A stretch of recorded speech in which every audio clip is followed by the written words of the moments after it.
भगवान किन्हीं का बेड़ी उतरे, किन्हीं के चरणों का सेवा कर रहे हैं।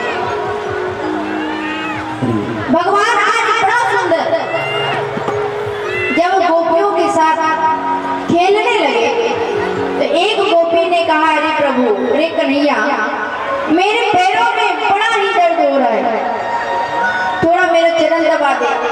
तो कन्हैया गोपियों की चरण जब दबाने लगे तो गोपियां ने देखा, रे कन्हैया तो इतने दीवाने हो गए कि देख प्रेम बस हमारे चरण सेवा कर रहे हैं।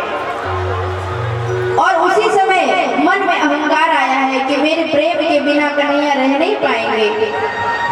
कन्हैया ने देखा, रे महाराज, ये तो बड़ा अहंकार हृदय में प्रवेश कर गया है। देखिए महाराज, जब भगवान की भक्ति करते हैं ना तो मन में अहंकार मत लाइए कि हमने भगवान का बड़ा भजन कर लिया, आज तो मत पूछो, मैंने 100 माला जपा है। अरे आज मैंने भगवान का भोग लगाया, कितना भोग लगाया मत पूछो। जीवन में जब भक्ति करो तो उसमें ये अहंकार कभी मत लाना कि भगवान तेरा मैंने आज बड़ा सेवा किया है। बोले नहीं महाराज, भगवान की भक्ति में अहंकार नहीं होनी चाहिए। और जब सारी गोपियां ने देखा कि भगवान कन्हैया मेरे बिना रह नहीं पाएंगे तो कन्हैया को लगा ये अहंकार जब मन में आ गया है, और अहंकार भगवान का आहार होता है, तो भगवान ने कहा कोई बात नहीं, तो इस अहंकार को मिटाना चाहिए। तो भगवान श्री किशोरी जी को लेकर वहां से भागे हैं। किशोरी जी ने भी कहा कि अरे मेरे पैर में बड़ा दर्द हो रहा है, तो अरे श्याम आज मुझे अपने कंधे पे बिठा लो। तो भगवान ने कहा कि लगता है किशोरी जी को भी अहंकार धीरे धीरे चढ़ गया। भगवान झुके, बोले कि आ जाओ, आप बैठो मेरे कंधे पे। और जैसे ही भगवान झुके और श्री किशोरी जी बैठने के लिए तैयार हुई, भगवान वहां से अंतर ध्यान हो गए। अब सारी गोपियां महाराज ऐसे विलाप करने लगी मानो जैसे किसी मछली को तालाब से बाहर निकाल दिया गया। ऐसे विलाप करने लगे जैसे मानो किसी हाथी के साथ जीवन भर रहने वाले हथनी को दूर कर दिया गया हो। बिल्कुल बावरी है गई महाराज, बाल खुले हो गए हैं। जो कन्हैया थोड़ी देर पहले बेनी कूद रहे थे, आज वो बिखरे बिखरे हो गए हैं। रोने लगी महाराज, बार बार रोने लगी। और जब रोने लगी तो एक दूसरे को गोपियों समझा रही है, अरे चुप हो जा, वो तो वही सांवरा है ना जो इतने सारे राक्षसों को मार दिया। कथा सुनाने लगी है, और कथा विरह को कम करता है। व्यास जी ने कहा कि तब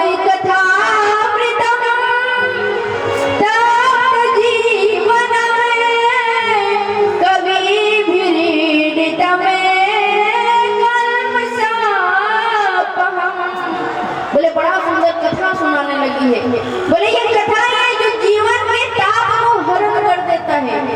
गोपिया ने कहा, अरे चलो थोड़ी देर आगे चलकर तो देख ले महाराज, शायद कहीं कन्हैया मिल जाए। चलने लगी सब झूठ एक दूसरे के गले में बाह डाल के, और चलते चलते देखा क्या कि भगवान की श्री किशोरी जी और ठाकुर जी दोनों के चरण रज युगल पद का चिन्ह देखी है धरती पे, तो चरण रज को उठाने लगी और कहने लगी मन ही मन, अरे कन्हैया केवल छोड़कर नहीं गए हैं, साथ में श्री किशोरी जी राधिका को भी लेकर गए हैं। और जब राधा रानी गई है तो लेकर ही आएगी।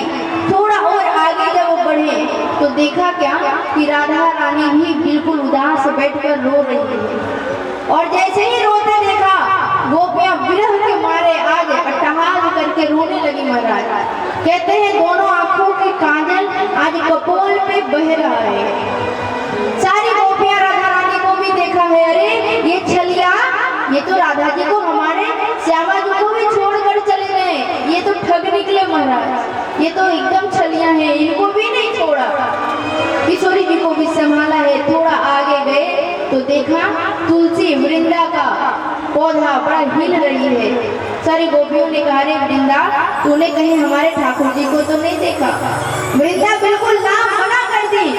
तो सारी गोपियां उल्हाना देने लगी, कहने लगी हाँ हाँ आप जो भी भगवान से प्रेम करने वाली, आप मुझे क्यों बताओगे? बार बार रोने लगी है। और महाराज भगवान की भक्ति में जब आप रोने लग जाओ ना, भगवान को पुकारने के लिए जब आपकी आंखों से अश्रुधारा निकलने लग जाए कि हे प्रभु बस तू ही तो मुझे नजर आओ, ऐसी भक्ति की कृपा मेरे ऊपर कर देना, तो महाराज यकीन मानो बार बार जिस दिन आंखों आपका नेत्र सजल होगा उस दिन ठाकुर जी भी ज्यादा दिन आपसे दूर नहीं रहेंगे। और जब बार बार सारी गोपियां मिलकर रोने लगी हैं तो व्यास जी ने कहा रुत सुसवर में राजन कृष्ण दर्शन लालसा। भगवान के दर्शन के लालसा के कारण एक बार नहीं, जैसे कोई रोते रोते हिचकी नहीं भर जाता है, वैसे रुद्ध स्वर मतलब रोते रोते जिनका स्वर रुद्ध हो गया हो, रुकावट हो गई हो महाराज। आज जब बार बार रोने लगे और काजल बह के जब गोपियों के वश स्थल पे आ गई तो भगवान को लगा रे ये गोपियां जो कह रही है कि मैं कन्हैया मेरे लिए ऐसे करते हैं, आज इनका अहंकार तो बह गया है, तो भगवान वहीं पे प्रकट हो गए। बोलिए नाथ बिहारी सरकार की। और बड़ा सुंदर भगवान कैसे नजर आ रहे हैं। महाराज का तैयारी होने लगा तो हर गोपियों के साथ एक कन्हैया जी, एक गोपी खड़ी है तो उसके बगल में एक कान्हा, एक गोपी खड़ी तो उसके बगल में एक कान्हा, यानी जितनी गोपियां उतने भगवान। और इधर पार्वती जी भी श्रृंगार करके जब चलने लगे तो शंकर भगवान ने कहा अरे पार्वती जी आप कहाँ चली? कहा प्रभु मत पूछो, मैं जहाँ जा रही हूँ वहाँ किसी पुरुष का प्रवेश ही नहीं है।